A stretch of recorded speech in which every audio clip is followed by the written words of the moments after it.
Maria was known throughout the small town where she lived, not for any extraordinary talent or material wealth, but for her humility. Raised in a simple environment, Maria learned early on how to deal with the difficulties of life.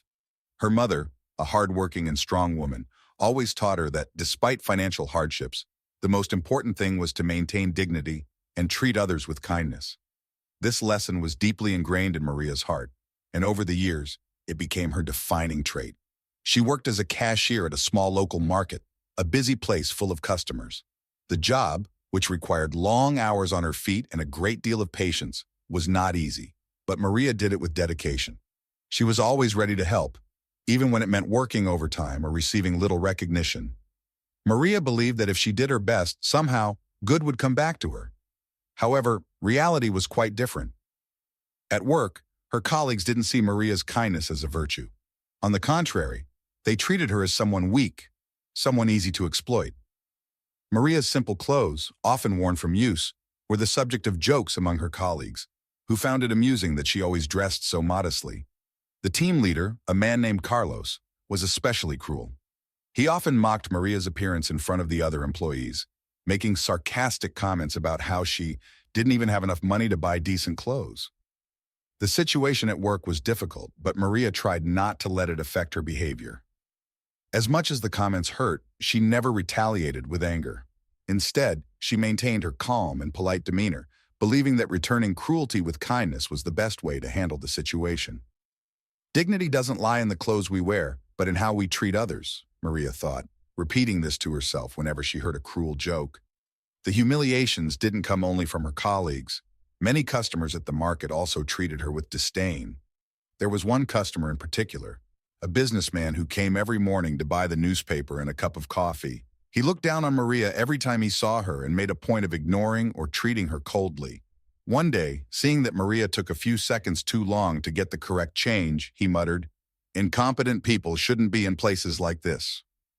Maria, her face flushed with embarrassment, just smiled and handed him the change without saying a word. As much as she tried to be strong, Maria's heart was not made of stone. The daily humiliations left deep marks on her self-esteem, and many times when she arrived home, she allowed herself to cry. In that modest house, Maria took care of her elderly mother, who no longer had the strength to work. Her salary as a cashier barely covered the basic expenses, and every month it was a challenge to pay the bills. Often they had to choose between buying medicine or food, and Maria found herself increasingly pressured to work extra hours to ensure her mother didn't go without. Despite everything, Maria never gave up. There was something inside her that kept her strong, a silent hope that one day her kindness would be rewarded. She didn't know how or when that would happen, but she believed that if she continued to be a good person, the universe would bring something good to her. "Things will get better," she would say to herself, even when the reality around her was bleak. Her only escape was a small park near the market, where, in her rare moments of rest, Maria liked to sit and watch people and imagine other lives. Sometimes, she would daydream, imagining how her life would be if she had more money and more opportunities. She watched people rushing by, dressed in beautiful clothes, driving expensive cars, and wondered what it would be like to be part of that world. But deep down, Maria knew that these were just fantasies. Her reality was different, and she had to deal with it. One night, after a long and difficult day at work, Maria arrived home exhausted. Her mother, already lying in bed, called her with a weak voice. Maria approached and held her mother's hand, who looked worried. "You work so hard, my daughter. I wish I could do something to help you," said her mother, her eyes brimming with tears. Maria smiled, though her heart was heavy with sadness. "It's all right, Mom. I'm doing the best I can. We'll get through this together," Maria replied, trying to sound confident, even though she felt increasingly worn out inside. That night, Maria couldn't sleep. Her mother's words echoed in her mind, as did all the humiliations she endured at work. As much as she tried to stay calm and maintain her dignity, the weight of life seemed to be getting more and more unbearable. In the silence of her room, she wondered how much longer she could endure the situation. But at the same time, she promised herself that she wouldn't let the hardships define who she was. The next day, Maria woke up early, as usual, dressed in her simple clothes, and went to work. The same cycle of humiliation and disdain repeated itself, but Maria kept her smile and kindness, despite everything. What no one knew was that behind that smile there was silent pain, an invisible strength that Maria nurtured to survive each day. The atmosphere at the market became increasingly unbearable for Maria. The disdain from her coworkers seemed to grow by the day. Carlos, the team leader, led most of the verbal assaults, encouraging other employees to join in the jokes and humiliations. Among the most vicious was Anna, a young cashier who enjoyed belittling Maria whenever she could. One particularly tense morning, Maria arrived at work already feeling exhausted. The previous day had been especially difficult. Her mother's health was deteriorating, and there wasn't enough money to cover her medication. Maria had barely slept, weighed down by worry about bills, the future, and the constant pressure she felt at work. As soon as she stepped into the market, Anna and another colleague, Vanessa, began making cruel comments. "Look who's here! Our dear Maria, always in those worn-out clothes. Will she ever learn to dress like a proper person?" Anna said, laughing. As usual, Maria swallowed her humiliation and quietly made her way to the cash register. Vanessa looked at Anna and added, "Maybe if she had a bit more ambition, she could at least afford something decent." The day dragged on, filled with small provocations. Maria didn't know how to react. As much as the words hurt, she didn't want to create enemies. Her philosophy had always been to respond with kindness, the only way to keep the peace. Yet that afternoon, after hearing Carlos openly laugh at her in front of the other employees over a minor mistake, Maria felt something inside her was about to break. The breaking point came at the end of that very same day when a demanding and rude customer arrived at Maria's checkout. He had a habit of being rude to the employees, especially Maria, and was well known for complaining about the smallest error. When Maria tried to assist him with his purchases, a system error delayed the payment. The impatient customer began shouting at her, calling her incompetent. "You can't even do your job right? People like you should never have been hired. A complete waste of space," he yelled, throwing a crumpled note on the counter while Maria, nervous, tried to fix the problem. As the harsh words echoed through the store, all eyes turned to Maria. Her colleagues snickered quietly, and Carlos, instead of intervening to defend her, just watched with crossed arms, clearly satisfied with the scene. Maria held back her tears. She had never felt so humiliated and so exposed. When she left work that day, something inside her felt utterly shattered. At home, Maria broke down in tears. She was tired, frustrated, and full of pain. She felt powerless in the face of the situation and for the first time thought about quitting. Maybe, she thought, it was time to look for another job, somewhere she could be treated with more respect. But when she thought about her mother, who depended on her, and the bills she needed to pay, she knew she had no choice.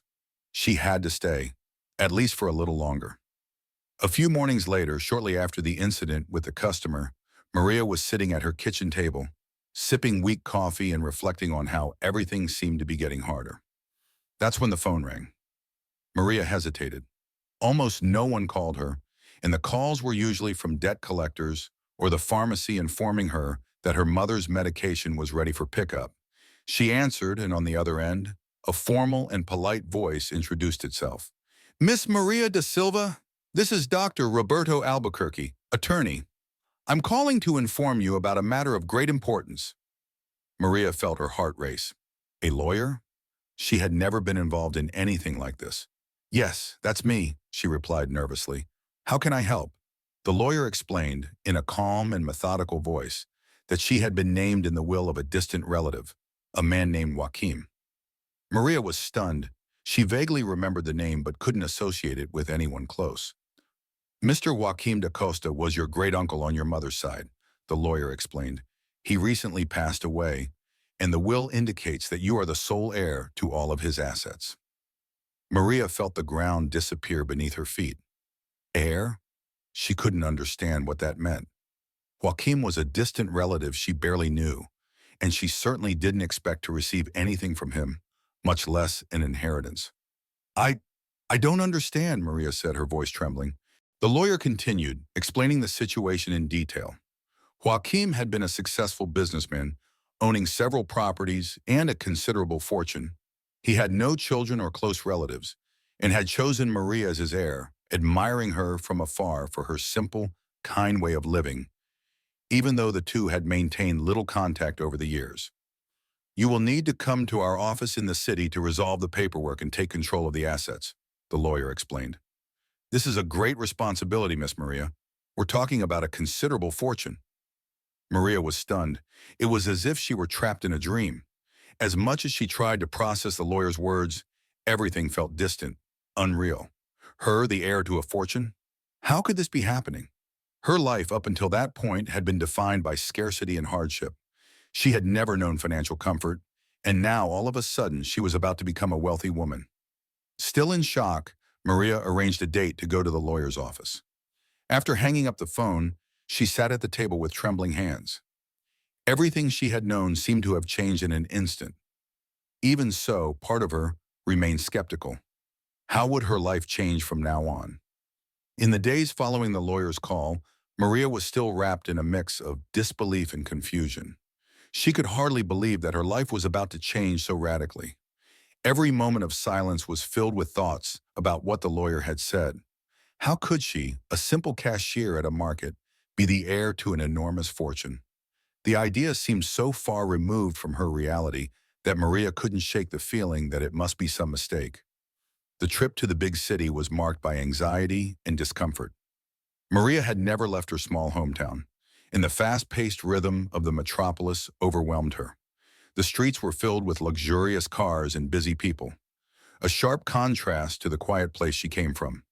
With a small suitcase in hand, dressed in the same modest clothes she always wore, Maria walked into the elegant building where the lawyer's office was located. Upon arriving at the luxurious office, she was greeted by a polite secretary who escorted her to the conference room. The lawyer, Dr. Roberto Albuquerque, was waiting for her with a professional yet kind expression. He greeted her firmly and invited her to sit down. In front of Maria was a pile of legal documents that she needed to review and sign to officially become the heir to all of Joaquim's wealth. Maria felt out of place. She had never dealt with lawyers, much less such a complex and formal process. The legal terms were difficult to understand, but Dr. Roberto, with patience, explained each part of the will and what she was about to inherit. As he described the extent of the fortune, Maria began to grasp the magnitude of it all. "We're talking about a significant estate," the lawyer calmly explained. "Your great-uncle Joaquim owned several properties, including an office building downtown, several houses, and a small empire of stock investments. He also had a substantial financial reserve." Maria listened in silence, each word adding more weight to her shoulders. It wasn't just money. It was an entirely new life she would have to face. Something that seemed so far from her reality that for a moment she almost wanted to refuse. How could she, a woman who barely managed her own finances, handle an entire business empire? "Why me?" The question slipped from her lips before she could think twice. The lawyer smiled lightly, as if he had expected the doubt. "Mr. Joaquim greatly admired your approach to life. Although you had little direct contact, he watched you from a distance, aware of the difficulties you faced and your efforts to care for your mother. He always spoke about how impressed he was by your kindness, humility, and constant determination to do what was right, even in the face of hardship." Maria was surprised. She had no idea anyone had been observing her in this way, especially not someone with so much power and wealth. Even so, her insecurities consumed her. Could she handle such a great responsibility? When she signed the papers, a strange feeling took over Maria. It was as if she were not just signing a legal document, but sealing a contract with her future. She was now a wealthy woman, wealthy in a way she had never imagined, with a fortune that could transform her life and the lives of many others. The following days were an emotional roller coaster. Maria was taken to visit the properties that now belonged to her. As she entered some of the luxurious houses and elegant office buildings, she couldn't help but feel out of place. Every space screamed wealth and opulence, things Maria had never sought. Despite the grandeur around her, Maria couldn't feel comfortable. To her, all of this was a distant universe, almost disconnected from the person she had always been. On one of these visits, the lawyer took her to one of Joaquim's business buildings. Walking through the spotless hallways, Maria observed the employees who passed her by, their curious glances lingering on her. They all knew who she was, the new owner of the empire. Despite the obvious respect, Maria felt a growing discomfort. She knew nothing about running businesses, managing investments, or even handling large sums of money. It all seemed overwhelming, and Maria began to question whether she would be able to handle such responsibility. That night, back at the hotel where she was temporarily staying, Maria looked in the mirror and barely recognized herself. She hadn't changed. She was still the same woman, with the same simple clothes and the same values. But the world around her had changed drastically. Now she was seen as a powerful woman, a wealthy heir. It was at that moment that Maria realized a fundamental truth. No matter how her financial situation had changed, she didn't want to become someone different. The money couldn't and shouldn't change who she was at her core. That night, Maria made a promise to herself. No matter how much her life changed, she would remain the humble and generous person she had always been. She wouldn't use her fortune to get revenge on those who mistreated her, nor to flaunt or show superiority. Instead, Maria decided she would use the money to make a difference in her community. She knew what it was like to live in scarcity, to be humiliated for being poor, and now she wanted to ensure that others wouldn't have to go through what she had. With that decision, Maria felt a weight lift off her shoulders. She knew she still had many challenges ahead, but now she had a clear direction. Her life was changing, and she was ready to embrace this new journey without losing the essence of who she had always been. In the days that followed, Maria began making plans. She knew that although wealth brought new possibilities, it also brought challenges and responsibilities. But with the same determination she had used to face her daily struggles in the past, Maria was now ready to use her fortune wisely and compassionately. After the dramatic twist that had changed her life, Maria began to carefully plan her next steps. Now, with the inheritance papers signed and the fortune officially hers, she knew she needed to decide what to do with this new reality. As impressive as the amount of money and properties she now owned was, Maria was sure of one thing: she wouldn't lose her essence. She remembered all the humiliations she had endured at the market where she worked. She remembered the co-workers who laughed at her simple clothes, the disdainful looks she received daily, and most of all, the many times she had to swallow her pride and accept being mistreated. However, unlike what many might have expected, Maria didn't want revenge. She knew she could change things in a much more effective way, by using her fortune and power to transform that environment into one of respect, where no one else would suffer the humiliations she had faced. The idea of buying the market didn't come all at once, but the more Maria thought about it, the more it made sense. This was her chance, not only to turn the tables, but also to create something positive. Maria decided that her first major action with her newfound wealth would be to acquire the market where she had worked for so many years. Her plan wasn't to humiliate those who had humiliated her, but to transform the place and show the power of kindness and humility, even in positions of authority. Once she made the decision, Maria contacted the lawyer, who quickly began negotiating the purchase. Within a few days, the offer was accepted. The market, which had been the stage for so many painful moments, now belonged to Maria. She was now the owner. The day of Maria's visit to the market, this time as its new owner, came quickly.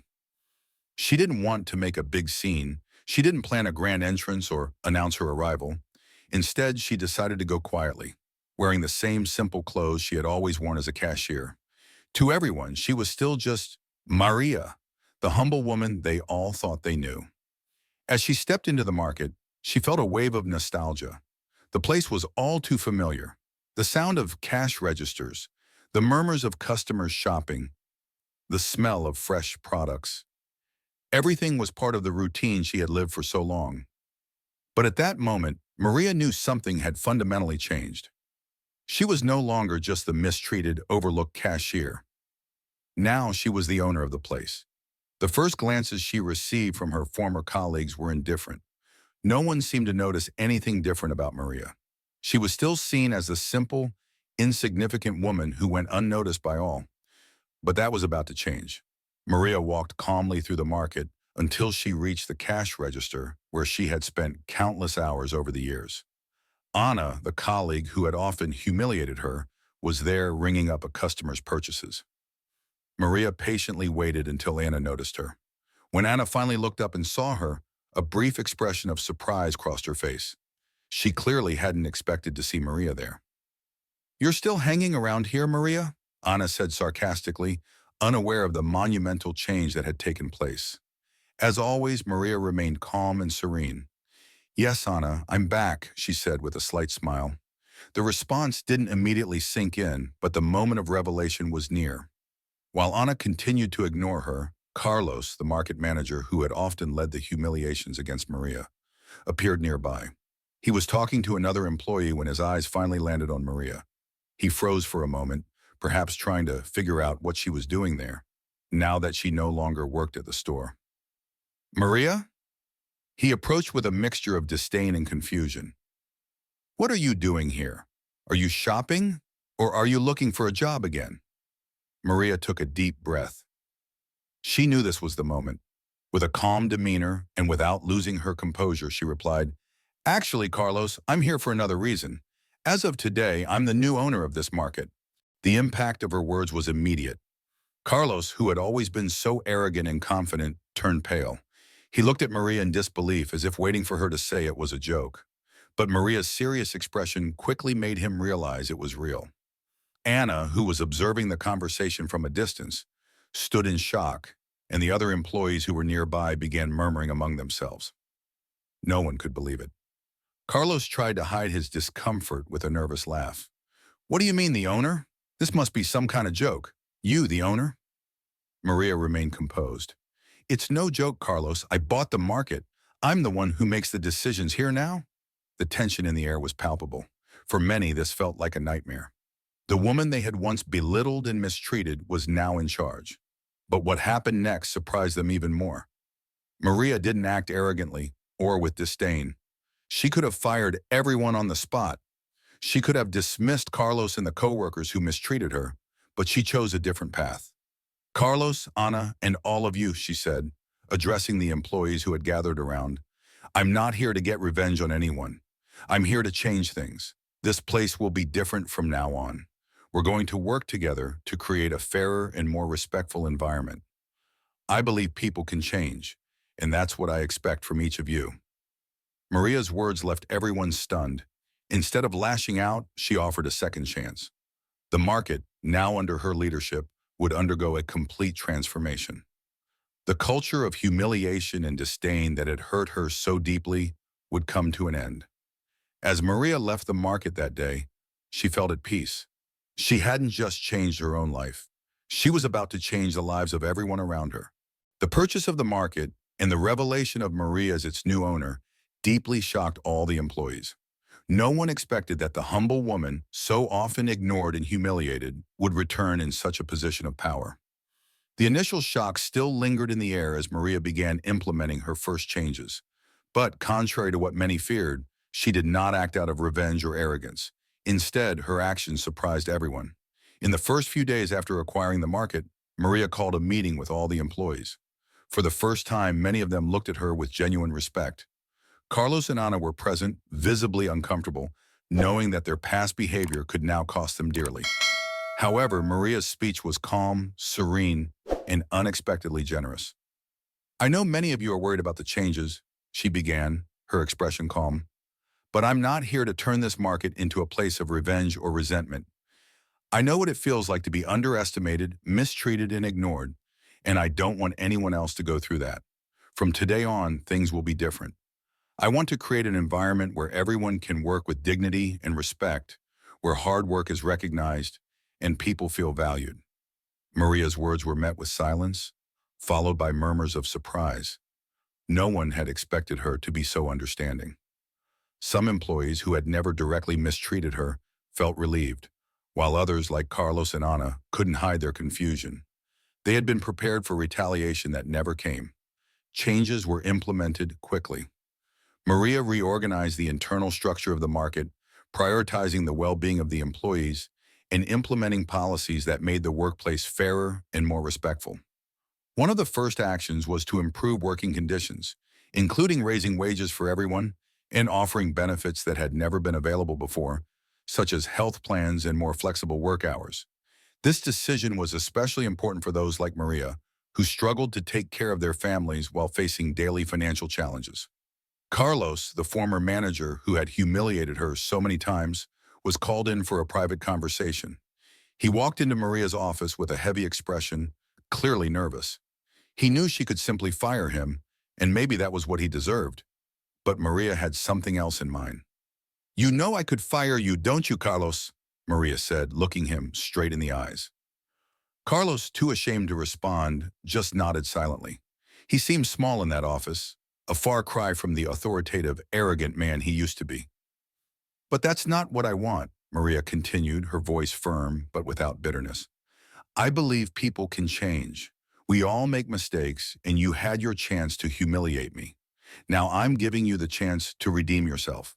You can stay at the market, but from now on, I expect you to treat all the employees with the respect they deserve." Carlos was speechless. That offer of redemption caught him off guard. He had never imagined that Maria, the woman he had so often belittled, would give him a second chance.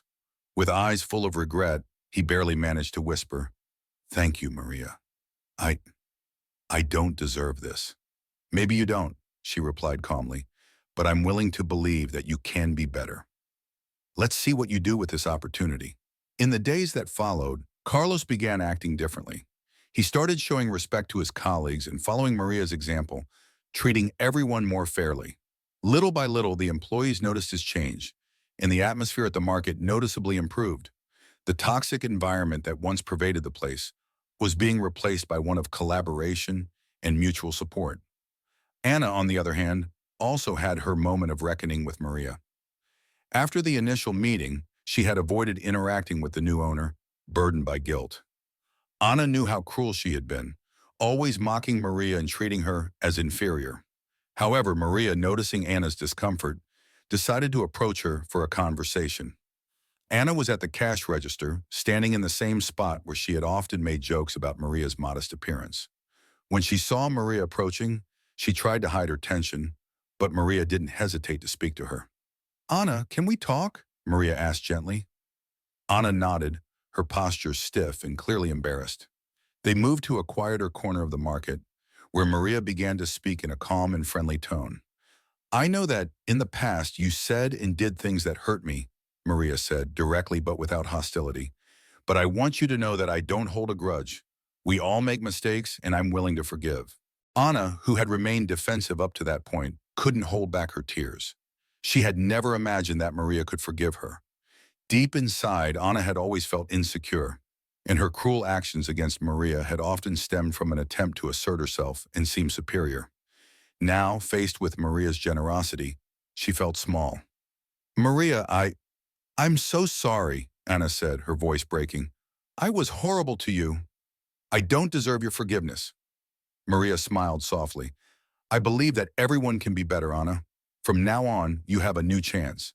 Let's work together to make this market a better place for everyone."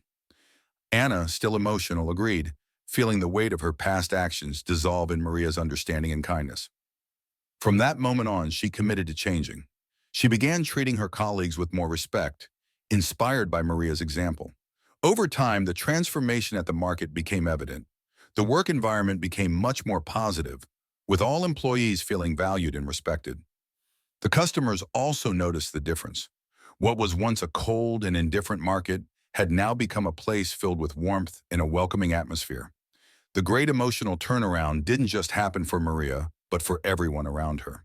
Her former colleagues, who once saw her as a weak woman, now recognized her as an example of strength, dignity, and leadership. Maria, who had once been humiliated for being poor, now showed that true wealth was in her generosity of spirit. As months passed, the impact of the changes Maria had made to the market became increasingly evident.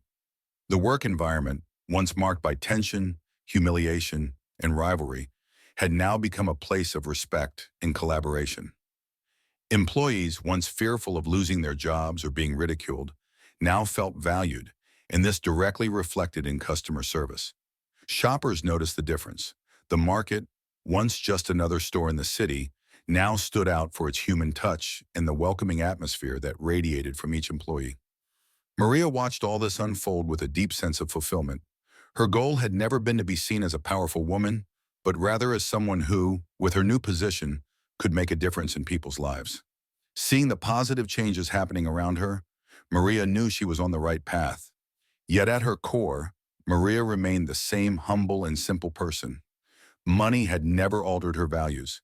Instead, it reinforced her belief that true wealth lay in how you treat others.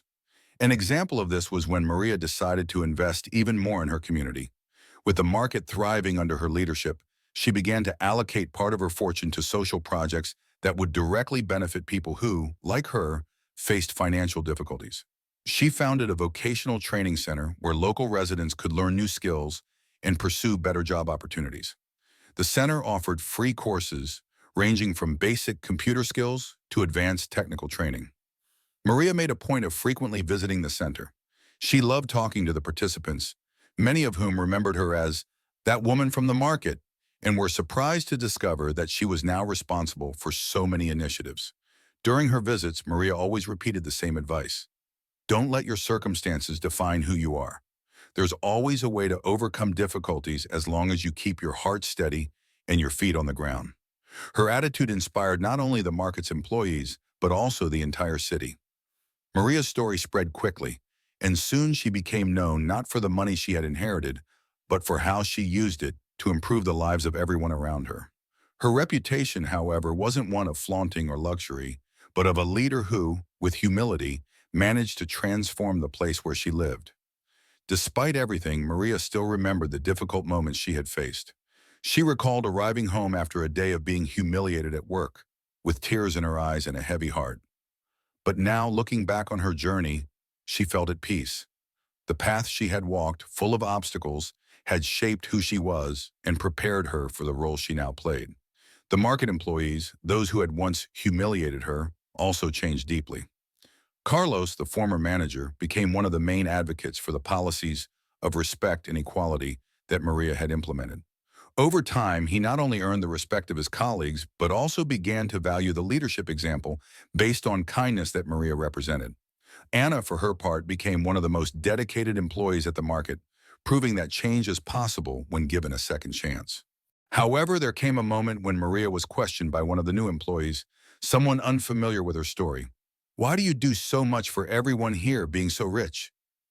You don't have to, Maria with a serene smile replied. Money can change a lot of things, but what truly matters is how you use it. I know what it's like to be invisible, to be underestimated. Now that I can do something about it, I want to make sure no one else feels that way. That response perfectly captured Maria's essence. A woman who never allowed money to define her value, but used her fortune as a tool to create positive change around her. With the market success in the community projects she had founded, transforming hundreds of lives, Maria became a reference not only in her city, but also beyond. She was invited to attend events and give talks, where she shared her story and spoke about the importance of empathy and responsible leadership. However, despite the invitations and the attention she received, Maria always returned to her modest home, the same one she shared with her mother. Luxury never attracted her. She preferred to invest her time and money in causes that truly changed lives. Her mother, now healthier thanks to the medical care provided by Maria's improved financial situation, watched her with pride. She knew that, despite all the external transformations, her daughter remained the same generous and humble girl she had raised. You've always been rich, my daughter, her mother said one day. Not in money, but in your heart. That phrase stayed with Maria, and she always repeated it to herself when faced with difficult decisions or challenges. Life had given her a rare opportunity, and unlike many, she had managed to make the most of it in the best possible way. Time passed, and Maria's legacy continued to grow. The market became a model of ethical and efficient business, and the social initiatives she founded transformed hundreds of lives. More importantly, Maria became an example of how true wealth isn't in the money you possess, but in the positive impact you leave on the world. Maria's story wasn't about revenge or flaunting wealth, but about overcoming hardship, forgiveness, and the conscious decision to use power for good. In the end, Maria showed that no matter how difficult the path we walk, what truly matters is who we become at the end of the journey. If you like this story, don't forget to leave a like. It helps us a lot to continue bringing more exciting content like this. We want to know your opinion, so comment below what you thought and share your ideas about what happened to Maria. And of course, if you're not subscribed yet, subscribe to the channel and activate the bell so you don't miss any of our stories full of drama, overcoming, and emotion. We have many other incredible videos waiting for you. Click here to watch our most popular stories and immerse yourself even more in moments of exciting twists and turns.